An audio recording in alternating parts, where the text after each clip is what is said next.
શું કહેશો સાહેબ, આજે તમે અલ્પેશ નિમચિયા અને ભારતીય જનતા પાર્ટીમાં પાછા બોલાવવામાં એને વિશે શું કહેશો? 2023ની અંદર આ એક પત્રિકા કાંડ થયો હતો અને એ પત્રિકા કાંડની તટસ્થ તપાસ થઈ હતી અને એ તપાસ દરમિયાન જે નામો ખુલેલા એ લોકોને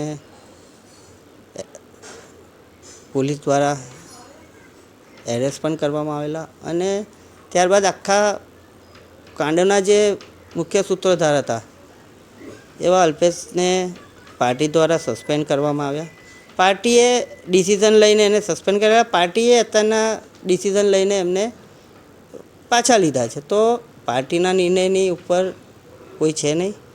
પાર્ટીએ મને પણ ઘણું બધું આપ્યું છે. એક સામાન્ય માણસને છેક મેયર પદ સુધીનું મને આપેલું હતું. એટલે પાર્ટી મારા માટે મહત્ત્વની છે અને પાર્ટી મને જે આદેશ કરશે એ પ્રમાણે અમે આગળ વધીશું.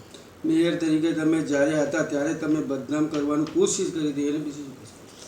એ જે બદનામ જે આક્ષેપો કરેલા એનું તપાસ દરમિયાન દૂધનું દૂધ ને પાણીનું પાણી થઈ ગયેલું અને એના જ અનુસંધાનમાં પાર્ટીએ જે તે સમયે 6 વર્ષ માટે સસ્પેન્ડ કરેલા હતા અને અત્યારના પાર્ટીએ ડિસિઝન લીધું છે કે એમને કેસ પહેરાવે છે. તો એ પાર્ટીનું ડિસિઝન છે ને પાર્ટીના ડિસિઝનની અંદર અમારે કોઈ વિરોધ હોય ના. પાર્ટી અમને જે આદેશ આપશે એ પ્રમાણે અમે આગળ ચાલીશું. અલ્પેશ અને પાર્ટીમાં લેવા આવ્યા તો એના પર તમે કોઈ કાર્યવાહી કરશો?